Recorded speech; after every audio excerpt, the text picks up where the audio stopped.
अस्सलाम वालेकुम। दश्ते वहशत बाय अम्मी राहत, एपिसोड 11। सूरज निकल आया था और हर तरफ रोशनी फैल गई थी। पहाड़ी दीवार के आखिरी सिरे पर बेशुमार लोग खड़े दूर दूर तक का नज़ारा कर रहे थे। वो मैदान जो दरख्तों से भरा हुआ था अब एक अजीब व गरीब सैलाबी इलाका नजर आ रहा था। दरिया मस्तूम बहुत बड़ा और अजीम दरिया था। अब इसके बहाव में तेज रफ्तारी का वो आलम नहीं था। अब उसकी रफ्तार में थोड़ी कमी आ गई थी, लेकिन फिर भी पानी के रेले से पहाड़ी दीवार में जो लर्जिशें पैदा हो रही थी वो जारी थी और एक हैबतनाक आवाज मुसलसल फिजा में गूंज रही थी। बस्ती के लोग भी यकीनन रात ही को इस खौफनाक आवाज से रोशनास हुए होंगे, लेकिन रात की तारीकियों में बहुत कम ही ऐसे होंगे जो उस आवाज का राज जानने के लिए बाहर निकले होंगे। लेकिन उस वक्त बस्ती वाले जोग दर जोग ऐसी जगहों पर आ रहे थे जहां से दूसरी तरफ का मंजर देखा जा सकता था, और ये बात उनकी समझ में नहीं आ रही थी कि पानी का ये रेला आखिर कहाँ से आ रहा है। बेशक पहाड़ी दीवार के सुराख से पानी निकलते हुए देखा जा सकता था, लेकिन इतनी मिकदार में पानी के निकलने का तस्वुर भी नहीं किया जा सकता था। अब चट्टानों और पत्थरों के गिरने की आवाजें तो कम हो गई थी, क्योंकि बड़ी बड़ी चट्टानें अपनी जगह छोड़ चुकी थीं और उन्हें पानी को रास्ता दे दिया था। लेकिन छोटे पत्थर अब भी बह रहे थे और आवाजें बदस्तूर जारी थीं। लोग समझने की कोशिश कर रहे थे कि हुआ क्या है। ऊपर खड़े हुए लोगों में नाथून भी था, जो आसूदा निगाहों से उस जगह का जायजा ले रहा था, और उसके साथ एक शाल में लिपटी हुई शरोब गोनिया थारम भी इस मंजर को दिलचस्पी की निगाहों से देख रही थी। वो ये जायजा लेने की कोशिश कर रही थी कि पानी के उस रेले में वो तमाम लोग खत्म हो गए या नहीं। ये आखिरी कोशिश थी, वरना उसके बाद कुछ भी नहीं रह जाता था और नाथोन की तमाम कोशिशें रायगां चली जाने वाली थी, क्योंकि अब वो कबीले में आ चुके थे। बोझ गुरु ने सामान को जगह जगह जाने की जो चाल चली थी वो बड़ी कामयाब चाल थी। नीचे मौजूद रख्तों में वो तमाम सामान उलझा हुआ था जो ये लोग अपने साथ लाए थे। उसी को देखकर शरोक या गोनिया थारम को इस बात का यकीन हो गया था कि वो सब पानी की रेले में बह गए। बहरहाल बस्ती के लोग उस कार्रवाई को खौफनाक और दहशत की निगाहों से देख रहे थे और चैन में गोया कर रहे थे कि मस्तून के रुख बदलने की कोई खास वजह है।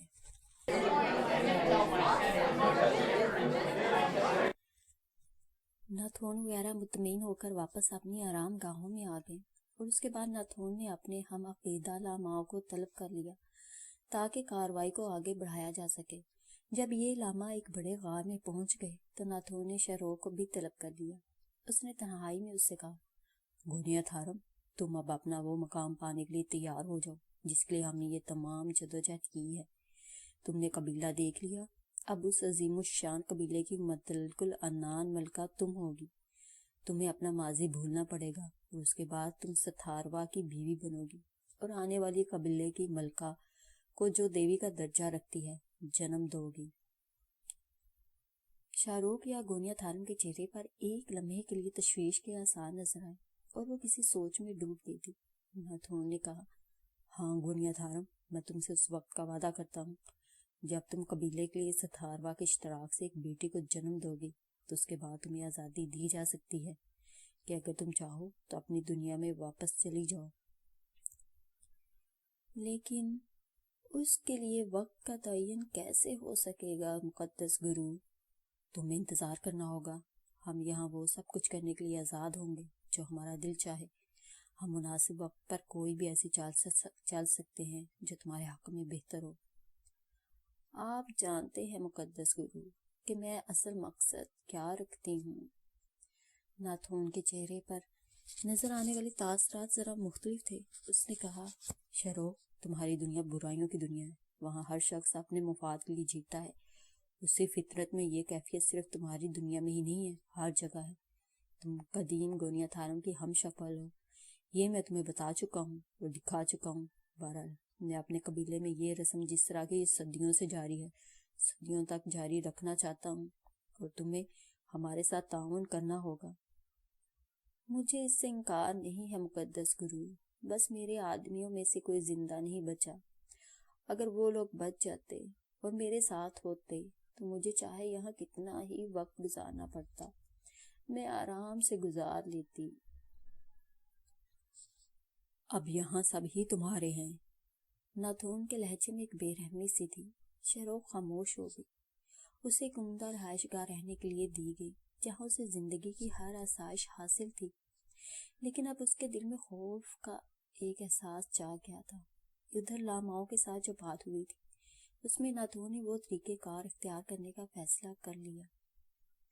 ایک بڑے میدان میں جہاں ایک قدرتی چٹان نے پلیٹ فارم کی شکل اختیار کی ہوئی تھی، ناتھون نے قبیلے کے لوگوں کو طلب کیا اور ان کے درمیان ایک چھوٹی سی تقریر کی۔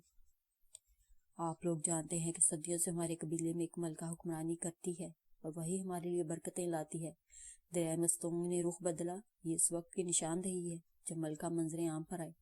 چنانچہ اب وہ وقت آ گیا ہے اور اس کا آغاز ہو چکا ہے۔ آج سے اس مقدس مقام پر اطلاع کا بھونپوں بجایا جائے گا۔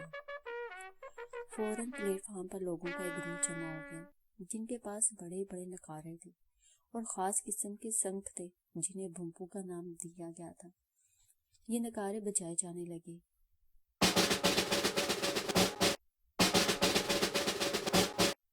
اور قبیلے میں خوشیوں کی لہر دوڑ گئی کہ نئی ملکہ منظر عام پر آنے والی ہے۔ لوگ خوشیاں منانے لگے، پھولوں اور پتوں سے اپنے گھروں کو سجانے لگے۔ ادھر جگت چوہان، بھگت رائے، کنور دلاور، چاند کرسٹوفر اور بقیہ تمام لوگ بھوج گرو کی پناہ میں آرام سے وقت گزار رہے تھے۔ یہ ایک ایسی جگہ تھی جہاں بلندیوں سے دور دور تک دیکھا جا سکتا تھا، چنانچہ یہاں سے وہ اس پلیٹ فارم کو بھی دیکھ سکتے تھے جہاں یہ ساری کاروائی ہو رہی تھی۔ سالار اکثر سمیتا کے ساتھ دیکھا جاتا تھا۔ ادھر میلینا اور ناریا گہری دوست بن گئی تھی۔ میلینا نے بھی بڑی فراخ دلی سے سمیتا اور سالار کی قربت کو قبول کر لیا تھا۔ جس طرح سمیتا نے اس وقت جب سالار میلینا کی جانب مائل تھا فراخ دلی کا مظاہرہ کیا تھا، تنہائی میں سمیتا نے خود میلینا سے ملاقات کی تھی۔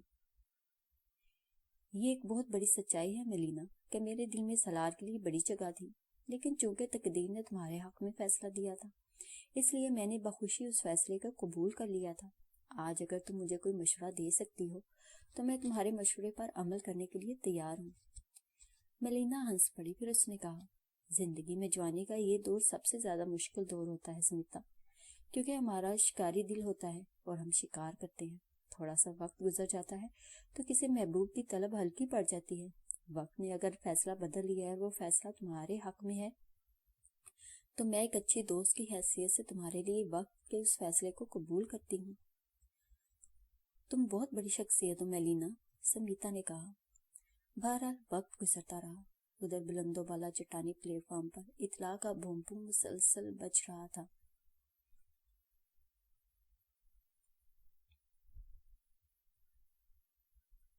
تین دن گزر چکے تھے۔ آخرکار بھوج گرو نے ان لوگوں کو اپنی آرام گاہ میں طلب کر لیا اور سب کے سب وہاں پہنچ گئے۔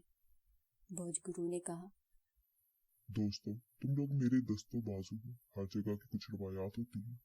یہ قبیلہ اس علاقے میں صدیوں سے آباد ہے اور یہاں کے کچھ رسم و رواج ہیں۔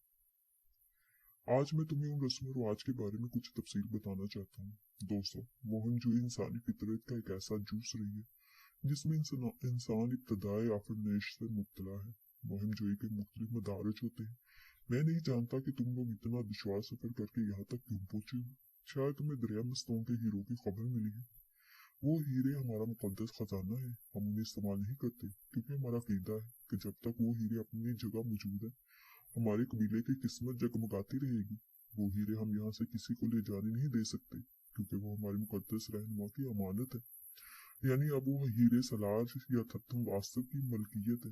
روایتیں اسی طرح پروان چڑھتی رہتی ہیں۔ میں تمہیں وہ کہانی سنا رہا ہوں جو اس تمام مسئلے کی روح ہے۔ ہمارے اس قبیلے میں ہمیشہ ایک عورت حکومت کرتی آئی، ناتھون، جس کی نسلیں ایک مقدس پجاری کا روپ دھارے ہوئے اس روایت کی بانی ہے۔ ناتھون کے ہاں جو پہلا بیٹا پیدا ہوتا ہے وہ آنے والا ناتھون ہوتا ہے، یعنی بڑا پجاری۔ یہ ناتھون ایک عورت کو نامزد کرتا ہے جو قبیلے کی دیوی یعنی گوریا تھارم ہوتی ہے۔ اس عورت کے سلسلے میں طرح طرح کی سازشیں کی جاتی ہیں اور یہ سازشیں ناتھون اور اس کا گروہ کرتا ہے۔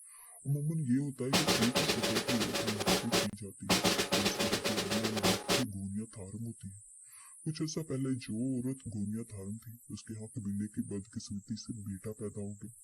हालांकि नाथून उस औरत को जो जड़ी बूटियां खिलाता था उनके जेर असर उसके यहाँ हमेशा पहली बेटी ही पैदा होती थी, और जब उसके यहाँ बेटी पैदा हो जाती थी तो उसे जिंदगी से महरूम कर दिया जाता था, और उस बेटी की परवरिश नई गोनिया थारम की हैसियत से की जाती थी।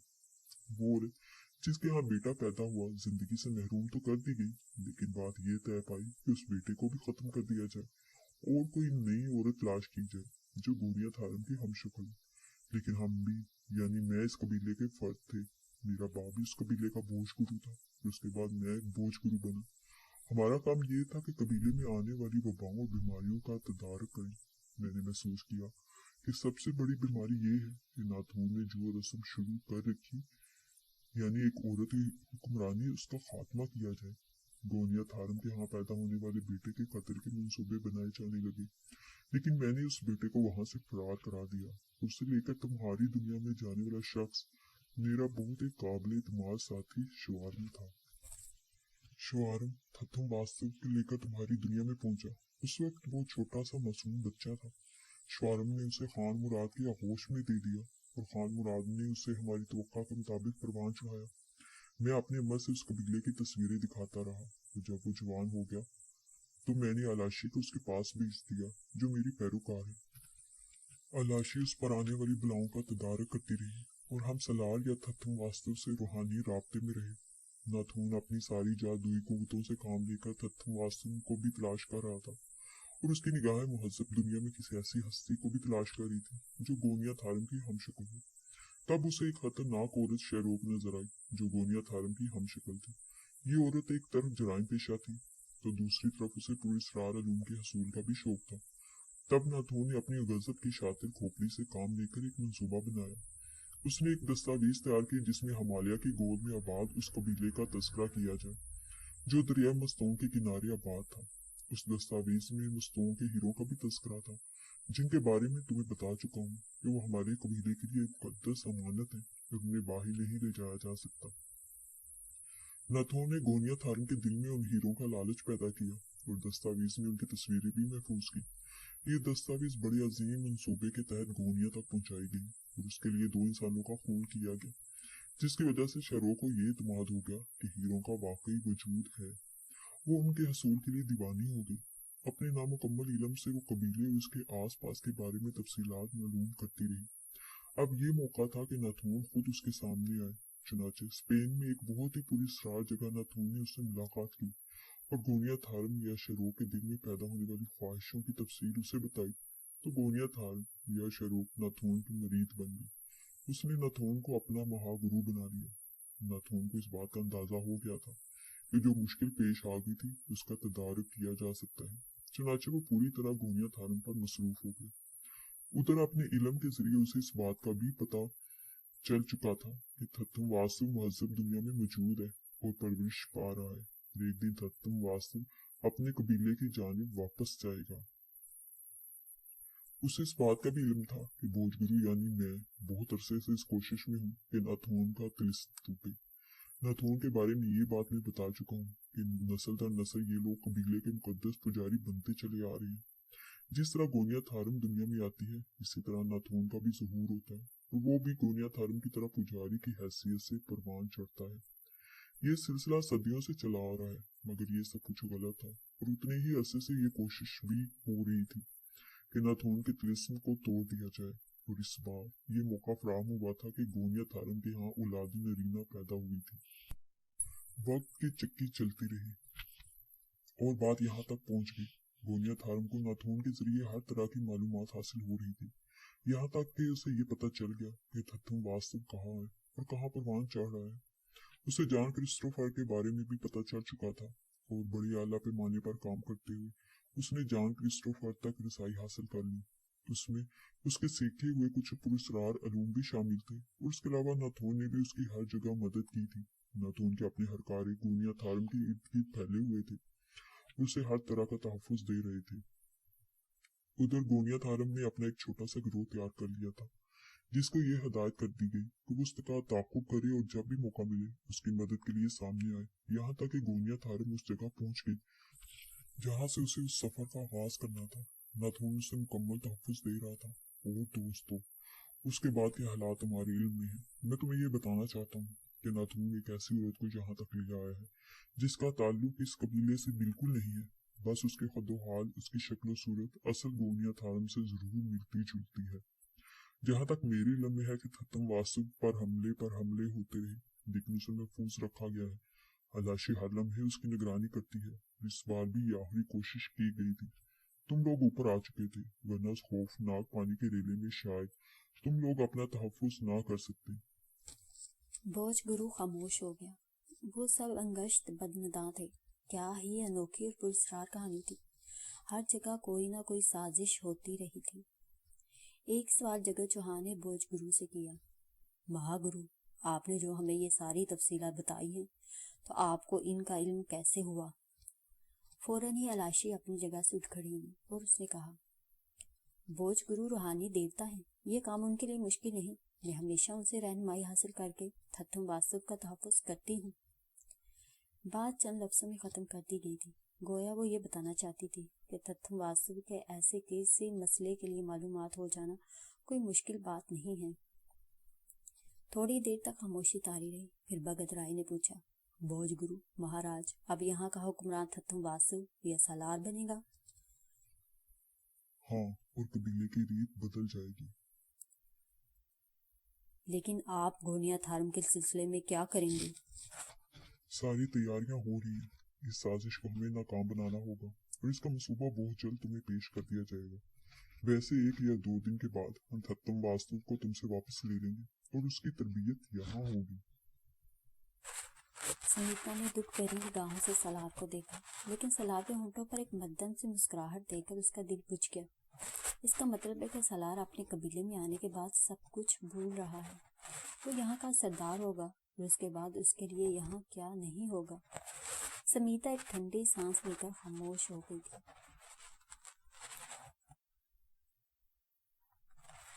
शेरोक ने एक बार फिर नाथून से मुलाकात की थी। उसे एक आला तरीन रहायशगाह दी गई थी और हर तरह की सहूलतें पेश की गई थी। फिर उसने सथारवा को देखा, जो इंसान कम और जानवर ज्यादा था।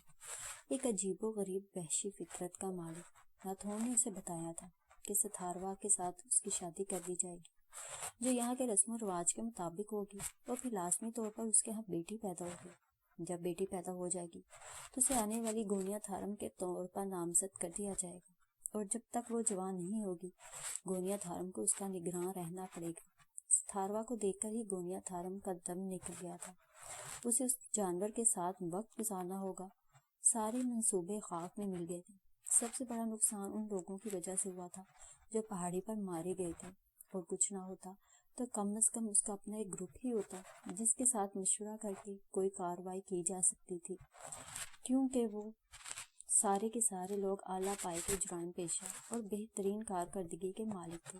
लेकिन वहां पर वो धोखा खा गई थी और सलार ने मैदान मार दिया था। एक बार फिर उसने नाथून से बात करने का फैसला किया और उसके पास पहुंची। मुकद्दस गुरु, अपनी दुनिया में मैंने हर तरह आपका एहतराम किया। आपसे कुछ बातें करना चाहती हूँ। हाँ गोनिया थारम, कहो। अब मुझे क्या करना होगा? इंतजामात किए जा रहे हैं। तुम्हें कबीले वालों को अपने दर्शन देना होंगे और हम उन्हें बताएंगे कि गोनिया थारम उन पर बरकतें नाज़िल करने के लिए हर तरह का अमल कर रही है। हम ये नहीं बताएंगे कि इस दौरान गोनिया थारम हमारे दुनिया नहीं रही, बल्कि उन्हें ये बताएंगे कि नई गोनिया थारम अब इस काबिल हो गई है कि उसे कबीले के मुकद्दस रूह के तौर पर मुतारफ करवा दिया जाए। और उसके बाद मैं तुम्हें उसके बारे में बता चुका हूँ। मुकद्दस गुरु, ये बात आप जानते हैं कि मैंने कबीले तक आना और आपकी हर तरह की हदायत पर अमल करने का फैसला सिर्फ इसलिए किया था कि मुझे दरिया मस्तूम के वो हीरे दरकार थे। मैंने उसके लिए अपना पूरा गिरोह खो दिया है। मुकद्दस गुरु, मुझे इस पर भी कोई एतराज़ नहीं है कि आप मुझे गोनिया थारम की हैसियत से कबीले वालों के सामने मुतारफ करा दें, लेकिन उसके बाद आप मुझे यहाँ से निकल जाने की इजाज़त दे दें। ना सिर्फ इजाज़त, बल्कि मेरा बंदोबस्त कर दें। आपके लिए मुश्किल नहीं है कि किसी और गोनिया थारम को मुतारफ करा दें, क्योंकि उसके लिए आपके पास एक तवील अरसा दरकार होगा। مجھے افسوس ہے شروق، میں یہ نہیں کر سکتا۔ دریائے مستونگ سے اگر ایک بھی ہیرا باہر نکل گیا تو قبیلے پر نحوستیں نازل ہو جائیں گی۔ ہاں، یہ سوچا جا سکتا ہے کہ جب تمہارے ہاں بیٹی پیدا ہو جائے تو ہم تمہیں پرانی گونیا تھارم کی حیثیت سے محدود کر دیں اور اس کے بعد تمہیں یہاں سے تمہاری دنیا میں جانے کی اجازت دے دی جائے۔ شروق نے بے بسی کی نگاہوں سے ناتھون کو دیکھا تو ناتھون نے ہاتھ اٹھاتے ہوئے کہا، اس کے علاوہ اور کچھ ممکن نہیں ہے۔ شروق گہری سانس لے کر خاموش ہو گئی۔ مصیبت میں گرفتار ہو گئی تھی، اپنے وقت کی خطرناک ترین عورت تھی اور شروق کے نام سے ہی جانی جاتی تھی۔ گونیا تھارم تو ایک مصنوعی نام تھا جو اس کی زندگی سے چپک کر رہ گیا تھا۔ اپنے غار میں واپس آنے کے بعد وہ بہت دیر تک سوچتی رہی اور پھر ایک دم چونک پڑی۔ اپنے پوری اسرار علوم کے حصول کے سلسلے میں اس سے کچھ تھوڑی سی سدھ بودھ تھی۔ چنانچہ موقع ملتے ہی آدھی رات کے وقت اس نے اپنے عمل کا آغاز کر دیا۔ وہ کچھ باتیں معلوم کرنا چاہتی تھی۔ جب اس نے اپنا عمل دہرایا تو اس کی آنکھوں کے سامنے کچھ لہریں سے نمودار ہو گئی اور ایک آواز ابھری، ہاں شروق، کیا چاہتی ہوں؟ مقدس روحو، میں یہاں سے نکلنا چاہتی ہوں، مجھے اس کا ذریعہ بتاؤ۔ نہیں، تو جس جسم میں آپ پھنسی ہے یہاں سے نکالنے کے لیے ہم تیری کوئی مدد نہیں کر سکتے۔ البتہ تجھے ایک بات بتائی جا سکتی ہے۔ کیا؟ تھتھم واسو یا سلار زندہ ہے، اس کا پورا گروہ زندہ ہے، جس میں تیرا شوہر جان کرسٹوفر بھی شامل ہے۔ وہ لوگ بوجھ گرو کے پاس موجود ہیں۔ کیا؟ شروق خوف سے اچھل پڑی۔ وہ سب زندہ ہیں؟ ہاں۔ کیا تم اتنا بھی نہیں کر سکتی کہ مجھے وہاں تک پہنچا دو؟ ہمارا پیچھا کر۔ اسے جواب ملا اور وہ پوری اسرار لکیریں اس کی رہنمائی کرنے لگی۔ ہر طرف ایک خاموشی اور ویرانی طاری تھی۔ گہرے سناٹے میں سانسوں کی آواز تک سنائی دے رہی تھی۔ اسے غار کی جانب اشارہ کر کے کہا گیا، اس کے اندر چلی جا، وہ سب تجھے مل جائیں گے۔ شروق نے تیزی سے دھڑکتے دل کو سنبھالا اور غار میں داخل ہو گئی۔ اتفاق سے اس وقت یہ پورا گروپ یکجا تھا۔ یہ لوگ انہی حالات کے بارے میں باتیں کر رہے تھے۔ شروق کو دیکھ کر سب دم بخود رہ گئے۔ شروق نے ان کے قریب جا کر کہا، کوئی انسان بڑا چھوٹا نہیں ہوتا، فطرت بڑی ہوتی ہے، اور میں جانتی ہوں کہ یہاں سب بڑے لوگ بیٹھے ہیں۔ تمہاری زندگی پر میں تمہیں مبارکباد دیتی ہوں، جبکہ میں نے خود تمہاری موت کی سازش کی تھی۔ ایک ہارا ہوا دشمن اپنی شکست کا اعتراف کرنے آیا ہے اور تم لوگوں سے مدد چاہتا ہے۔ شروق کا لہجہ ٹوٹا ہوا تھا۔ پھر اس نے جان کرسٹوفر کو دیکھتے ہوئے کہا، جان، تم میرے شوہر ہو، میں تم سے اپنے لیے سفارش کروانا چاہتی ہوں۔ میں نے زندگی بھر اپنے آپ کو بہت شاطر سمجھا ہے، لیکن اب ایک ہاری ہوئی جواری ہوں اور میری زندگی اور موت کا مسئلہ آ گیا ہے۔ کیا تم لوگ مجھے زندگی دے سکتے ہو؟ میرا اصل نام شروق ہی ہے اور میں مہذب دنیا ہی کا ایک باشندہ ہوں۔ ایک مخصوص منصوبے کے مطابق دریائے مستونگ میں موجود ہیرو کی کہانی مجھ تک پہنچائی گئی اور میں ٹریپ ہو گئی۔ شروق نے اب تک ہونے والی معلومات سے ان لوگوں کو آگاہ کیا اور کہنے لگی، میں کسی قیمت پر یہاں کی حکمران یا دیوی نہیں بننا چاہتی تھی۔ میرے ذہن میں بس یہ بات تھی کہ میں یہاں اقتدار حاصل کر لوں گی اور اس کے بعد بھی مناسب موقع دیکھ کر دریائے مستونگ کے ہیرے حاصل کروں گی اور اپنے اس گروپ کے ساتھ لڑ بھڑ کر یا چلاکی سے یہاں سے نکل جاؤں گی۔ لیکن ایسا نہیں ہو سکا۔ میرے گروپ کے لوگ مارے گئے اور میں بالکل تنہا رہ گئی۔ اب جو میرے ساتھ ہونے والا ہے وہ یہ ہے کہ ناتھون مجھے دیوی کی حیثیت سے قبیلے کے سامنے پیش کرے گا اور پھر مجھے ایک شخص کی قید میں دے دیا جائے گا جو میرے شوہر کا کردار ادا کرے گا۔ شروق نے لوگوں کو تفصیل بتائی اور بولی، سالار یا صحیح معنوں میں ان کا ہونے والا روحانی پیشوا تھتھم واسو یہاں پر اپنی بڑائی قائم کرے گا۔ یہ مخالف گروہ کا منصوبہ ہے اور مخالف گروہ کا روحانی پیشوا بوجھ گرو اور شواروں وغیرہ ہیں۔ سالار، میں چاہتی ہوں کہ تم یہاں کے روحانی پیشوا بنو، یعنی وہ جو دیوی کی جگہ ہوتی ہے، اور ہم لوگوں کو یہاں سے نکل جانے کا موقع دے دو۔ ہم ہیرے لے کر یہاں سے نکل جائیں گے اور پھر آپس میں بانٹ لیں گے۔ वो सब अजीब सी निगाहों से शरोक को देख रहे थे। जगत चौहान ने भगत राय का चेहरा देखा, फिर शरोक से बोला, शरोक, जो कुछ तुम करती रही हो मुकम्मल तौर से हमारे इल्म में है। तुमने कितनी ही बार सलार की जान लेने की कोशिश की है और बस तकदीर ने उसे बचाया है, लेकिन बहरहाल हमें गौर करने दो। इस वक्त तुम नाथून के पास हो।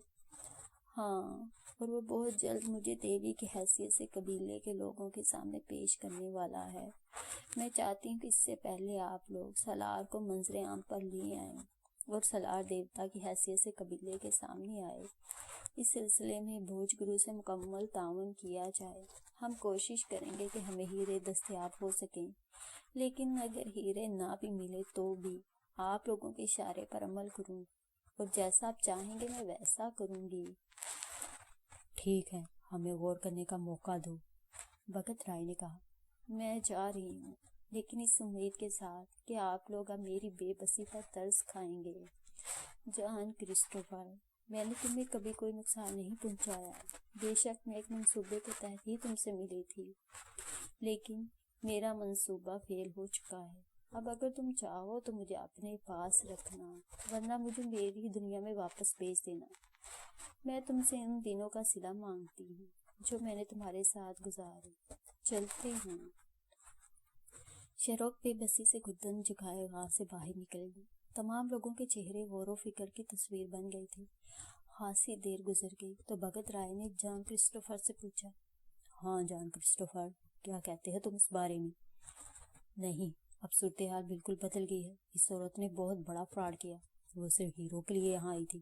खैर, ये तो हमारे अपने जहन में भी था, लेकिन जिस तरह उसने सलार को हला करने की कोशिश की और जिस तरह तकदीर ने हमें जिंदगी बख्शी, उसके बाद हम उससे मुफाहमत नहीं कर सकते। अचानक ही सलार अपनी जगह से खड़ा हो गया। वो चंद कदम आगे बढ़कर भगत राय के पास पहुंच गया और फिर उसने भगत राय के पांव छुए और सीधा खड़ा हो गया। मैं कुछ कहना चाहता हूँ महाराज। सब लोग चौंक कर उसे देखने लगे। भगत राय ने मोहब्बत भरे लहजे में कहा, हाँ सलार, बोलो, क्या कहना चाहते हो तुम? आप लोग जानते हैं कि शवारमुस कबीले के रूहानी पेशवा की तजवीज़ के मुताबिक मेरी जिंदगी बचाकर मुझे आपकी दुनिया में ले गया था, ताकि जब मैं जवान हो जाऊं तो मुझे वापस लाकर इस कबीले का रूहानी पेशवा या देवता बना दिया जाए। मैंने खान मुराद के साथ परवरिश पाई और मेरी माँ, जो खान मुराद की बीवी थी, मेरे लिए हकीकी माँ से बड़ा दर्जा अख्तियार कर गई। उसने मुझे ममता के वो तमाम मदारिश दिए जिनके बारे में कोई सोच भी नहीं सकता। मुझे अपनी माँ से बेहद प्यार हो गया और उसके साथ साथ इस दुनिया से जिसमें मैंने परवरिश पाई थी। मेरे पालनहारों, मेरे साथ अच्छा सलूक करने वालों, मैं अब उस दुनिया के इंसान नहीं हूँ। ना मुझे कबीले का देवता बनने से कोई दिलचस्पी है, ना इस वीराने में रहने की ख्वाहिश है। यहाँ सब मेरे लिए अजनबी है। मेरी दुनिया वो है जो आप लोगों की दुनिया है। मैं हरगिज यहाँ नहीं रहना सकता। मेरे पालनहार, मेरे मालिक, मैं तुम्हारे साथ ही यहाँ से वापस जाऊंगा। इस दुनिया का नहीं, तुम्हारी दुनिया का एक फर्द हूँ। मुझे हिम्मत दो। इसके अलावा मैं ये चाहता हूँ कि शरोक, जिसने हमेशा मुझसे दुश्मनी की है, यहाँ की गोनिया थारम बने और यहीं रहे। ये उसकी सजा है। अगर आप लोगों ने मुझे ये एजाज ना बख्शा तो मैं खुद अपनी हिफाजत करूंगा। मेरे साथ आप जो सलूक चाहे करें, मुझे एतराज नहीं होगा, लेकिन ये बात मैं नहीं मानूंगा। अपने तौर पर जो कुछ कर सकता हूँ वो करूंगा, चाहे उसके बाद मुझे मौत का शिकार ही क्यों ना होना पड़े।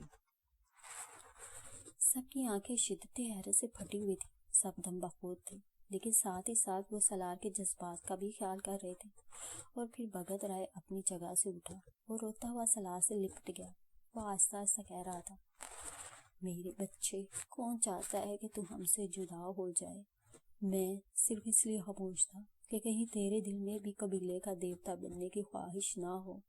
मैं कह देता हूँ, तुम लोगों से सलार जो कुछ कह रहा है हमें वही करना होगा। हम वही करेंगे। सारी आवाजें एक साथ उभरी और सुनीता की आंखों से आंसू लुढ़क कर गाड़ी पर बहने लगे।